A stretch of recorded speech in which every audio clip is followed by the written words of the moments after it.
Pardon My French. Jemi në pjesën e dytë të Pardon My French dhe siç e kuptuat, është ajo, the one, jo. E dyta and only. Rozana Radi. Rofsh, vetëm ti je I mirë me mua dhe unë nuk e di pse. Se ka kuptuar kur. Kemi bërë tipo për ty. Keni bërë ti për ty, po. Në gjithë radioja ka qenë. Gjithë çoj thoni, ha? Jo, lejo. Tash për çfarë fare sinqert. Po. Ajo ka qenë. Po jo gjithë radio mi pse flet emër të gjithëve. Një sekond. Jonida ne ke pas kështu, nuk e di. 90%. Jonida ka qenë po. Edhe un kam po tifo para se të martoj Jonida me Andin, që të lidhesh me Andin. Dhe ai shumë bënde sa ne shpeshherë ngacmonim nga pak. Ai disa nga ngacmu, po leça bëjnë si të mirë. Me gjithë shpirtim ty të kemi pas gjithmonë. E pra nuk e di pse ti. Fizikisht dhe në zemër. Të këtë s'po kuptoj. Gjithkohës të ka ndrojtur. Dhe Roz, nëse ke për të bërë parashikime për të ardhmen, mos pyet Arbrin, se tha kam një prandin, tha fiton Rozani. E çova mesazh aty ku ishin kam prandin, ato fitoj zemër. Kur e tek të? Atë në finale. Si e gjë me parashikime? Po si e njër? Mirë, shumë mirë. Nuk kam kështu ankthe, nuk kam probleme, dal normal në rrugë. Shumë mirë dukesh psikologjikisht. Ku e di unë se thonë që kur del që andej ke një ankth të madh. Ke nevojë për terapiste. Unë hyra keq dhe dola mirë. Si kumbull dukesh. Të bëj thosha para se dile, ke marrë një çere kështu të lezetshme të mirë. Ç'a çere? Në të drejtën të gjithë u habitëm kur u futën, se ti je Rozana Radi zemër, ke fan base-in, të gjithë të njohin. Unë beta pa lek që thua ti. Sa të harxoj qira. E sa shkoj te laerti poshtë, më mirë po futem aty.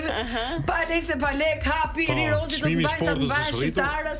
Ja vleti si experience? Ja ka vlet shumë si experience. Po pyet për vetë lesën. Se kam mbledhur lekët e qiras.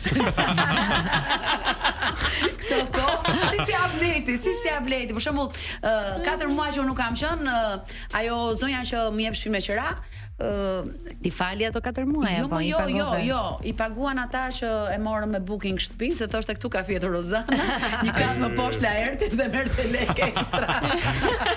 Vizitë turistike. Tur. Shtëpitë tuaja tani janë bërë me 2 konkurrente. Di çau bote Nami. Nami të pallatit. Gjysëm. Kishte më shumë laerti apo ti? Jo, me mami laertit.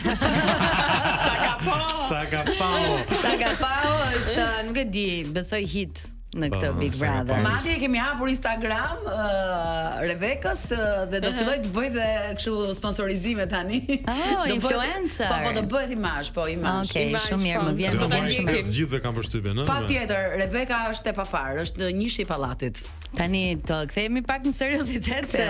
Hajde një herë. Çka ke bërë? Po ti bëjmë ca pyetje Arbër. Patjetër që do bëjmë dhe pyetje. Serioze jam?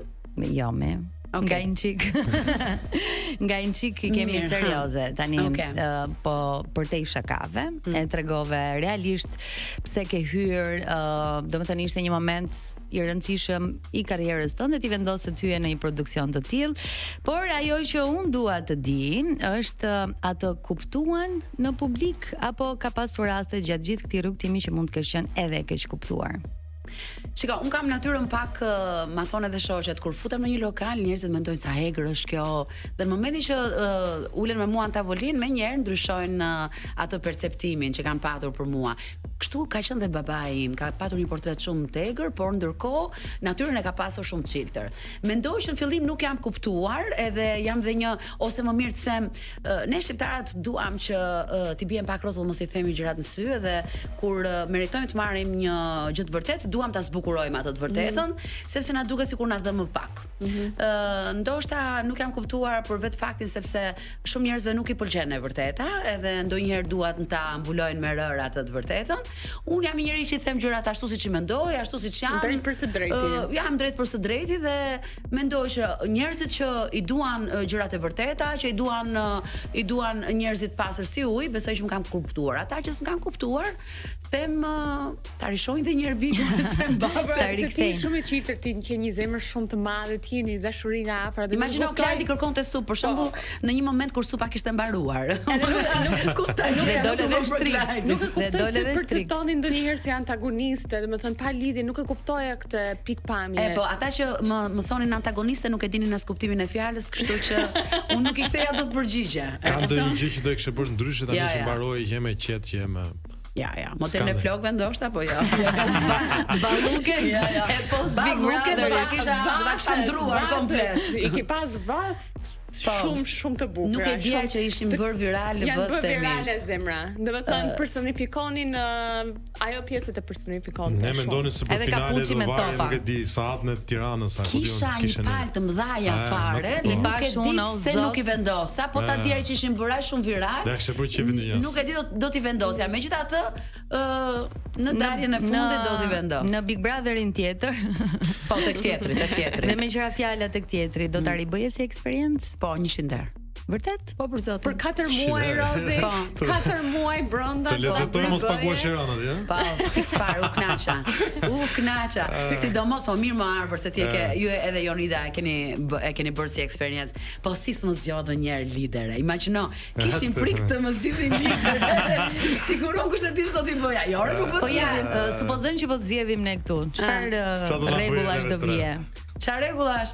Çfarë do ndryshim? Unë një herë më dha një mundësia që të bëja, domethënë, fitova diçka për veten time dhe e vure në funksion të spektaklit, u kënaqem më shumë, u kënaqem vajza. Imagjino të kishim bërë lidera më. Imagjino se si do jetonin gocat një javë në shtëpinë e Big Brother. Nuk di domethënë. Çfarë kanë humbur? Gjithsesi, për të patur qef. Rozi ka qenë një sezon shumë i ngarkuar emocional. Ashtu ka qenë. Kjo gjë emocione ka qenë shumë me ngarkesa të forta, shpesh herë dhe negative. Dhe domun kam përshtypjen që nga gjithë Big Brother të fundit ky ka qenë ai më agresiv në debate, më agresiv në konfrontime. Si ja ke dalë, ai pak krenare për veten që nuk unë të them të jemi sinqert, unë e shikoja dhe thosha po të isha aty, pavarësisht se fshuhem për një natyrë goxha të qetë në raste të caktuara. Kur e mendoja veten në disa situata aty, më dukesh se sikur do eskaloja unë i pari. Pra ka një lloj ke ndjen një lloj kështu krenarie për veten që ke arritur nga fillimi në fund në një Big Brother që ndodhen shumë çuditëra që mbajtet paktën atë gjatë një dite në shtëpi ndodhin 3-4 debate në të njëjtën kohë. Domethënë nëse kthej kamerat nga para banja kishte debat, në dhomë gjumit debat, në sallon debat, në tek Lori kafeja debat. Domethënë unë mendoja me veten time mirë tani live stream kush mund të jetë nga Net 4, domethënë kush debati më i zjarr. Unë me thënë drejtën arbër këtë gjë e kam djerë dhe jashtë. Domethënë njerëz që se të vësh shkopin në rrot është është e rënd, po që të kem njerëz kundra shumë, i kam patur gjatë gjithë jetës time dhe vazhdoj t'i kem.